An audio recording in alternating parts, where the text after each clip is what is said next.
Бүгінгі тақырыпта қалқанша без ауруларын анықтау мақсатында қандай анализдер тапсыру керектігі туралы диагностикасын, яғни бір сөзбен айтқанда, солар туралы және оның маңыздылығын және пациенттердің жиі қандай жалпымен түсетіндігін айтатын боламыз. Енді жалпы қалқанша без не екендігіне тоқталайық. Бізде қалқанша без дегеніміз барлық гормондардың ағзадағы тер бездері, жыныс бездері, аналық аталық, мысалы сүт бездері және де барлық органдардың дұрыс жұмыс жасауына, жалпы айтқанда метаболизмге қатысатын, оның дұрыс жұмыс жасауына атсалысатын, біздегі мойнымыздағы кішкентай бабочка сияқты мойынның алдыңғы жағында орналасатын қалқанша без болып саналады. Өзі кішкентай болғанымен атқаратын қызметі өте үлкен, себебі көптеген аурулардың туындауына осы гормоналды фондағы нарушениялар, бұзылыстар алып келіп соғады. Енді оның анықтау кезінде қандай анализдер тапсырады? Ең бірінші ТТГ деген гормон тапсыртамыз. Бұл ТТГ жалпы бізде гипофизден бөлінеді, және де осы қалқанша безден бөлінетін ТH, Т4 деген свободный түрлері, осы үшеуі, және де анти-ТПО, анти-ТГ, кальцитонин және міндетті түрде УЗИ щитовидка жасату керек. Енді бізде қалқанша без ауруларында жиі кездесетін гипотиреоз, гипертиреоз және де аутоиммунды тиреоидиттер. Енді не үшін гипотиреоз жиі кездеседі? Себебі біздің жалпы Қазақстан орналасқан аймақ эндемиялық зона болып саналады. Біздің жалпы ішетін суымызда, топырақта, жұтатын ауамызда йодтың құрамы аз болып саналады, және де кей кезде гипертиреозы жиі кездеседі. Тіпті норма болып тұрғанмен анти-ТПО өте қатты жоғарылап кетіп, бізде аутоиммунды тиреоидитпен пациенттер кездеседі.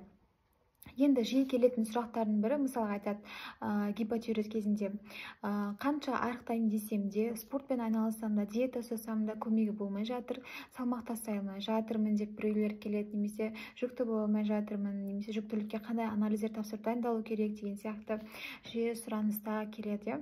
Қазір оны біз гипотиреоз бен гипертиреоздың айырмашылықтарын, белгілерін қарастыратын боламыз. Енді мысалға айтайық, метаболизмнің жұмыс жасауына бізде қалқанша без жауап береді деп айттық. Енді метаболизм нормада жүру керек. Егер ол баяулайтын болса, жалпы ТH пен Т4-дің деңгейі төмендейді, гипотиреоз кезінде, ал ТТГ жоғарылап кетеді. Неге?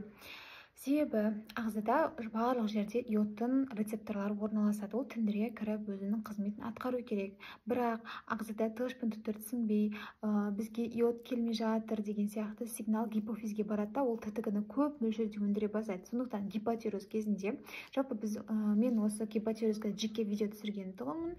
Сол видеоның ссылкасын осы видеоның астына описание бөліміне қалдырамын, толықтай қарап шықсаңыздар болады.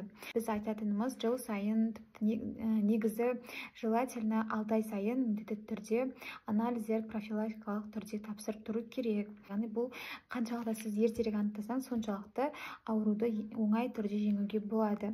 Енді ал гипертиреоз кезінде керісінше ТH пен Т4-дің деңгейі жоғарылап кетеді. Бізде йод жетеді, көп болып кетті, болды, керек емес деген сияқты сигнал барады. ТТГ-ны гипофиз мүлдем өндірмей қояды. Сол кезде ТТГ өте қатты төмендеп кетеді. Енді пациенттердің қандай шағымдары болады? Метаболизм төмендеген кезде барлық органның жұмысы баяулап кетеді. Мысалға, жүрек қызметін бастайық. Жүректе брадикардия, яғни нормада 60 пен 80-нің арасында соғатын болса, брадикардия кезде 60-тан төмен болып кетеді. Ал гипертиреоз болғанда, наоборот, метаболизм жоғарылағандықтан керісінше ол тахикардия, яғни жүректің қызметі 90-нан да тіпті асып кетеді. Жүрек соғу жиілігі жылдамдап кетеді. Тері жүйесіне келетін болсақ, тері жүйесінде гипотиреоз кезінде терілері құрғақ болады, жаурағыш болады пациент. Ал гипертиреоз кезінде керісінше терісі ылғалды, тер бездерінің қызметтері жоғарылап қатты, адам терлегіш бола бастайды, және де сүт бездерінің қызметтеріне байланысты, аналық бездердің, аталық бездердің қызметтерінде де бұзылыстар болады. Әйел адамдарда менструациялық циклдің бұзылыстары, киста эрозия деген сияқты аурулардың туындауына, және де тіпті анемияның болуы да осы қалқанша бездің қызметіне байланысты болады. Себебі бізде темір алмасуына тікелей бізде осы қалқанша безінде өз септігін тигізетіндігі бар. Сондықтан анемия кезінде де оның себебін бірінші анықтау керек. Және де метаболизм баяу болғандықтан ЖКТ жүйесінде, мысалға, гипотиреоз кезінде табиғи төмен болады, дегенмен оның пациенттің артық салмақ жиналуы басталады. Ал керісінше гипертиреоз кезінде оларда табиғи қатты ашылады, көп тамақ жесе де ол пациент арықтай береді, өйткені ода метаболизм жоғары.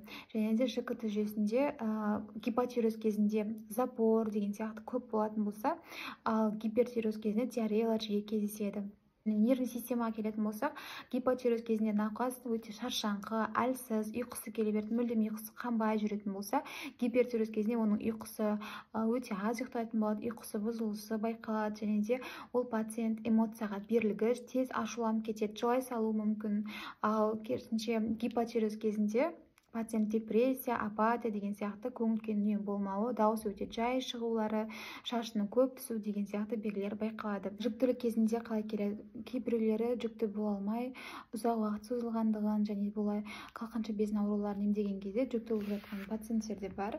Сондықтан міндетті түрде жүктілікті жоспарлаған кезде осы қалқанша без гормондарында ешқандай проблема жоқ екендігіне көз жеткізу керек. Себебі егер анасында гипотиреоз болатын болса, баласында гипотиреоз болу қаупі, тіпті қалқанша безі дұрыс дамымай қалуы мүмкін. Сіздер білесіздер, жаңа айтып өткенде қалқанша безді ағзадағы барлық органдардың дұрыс жұмыс жасауына қатысады.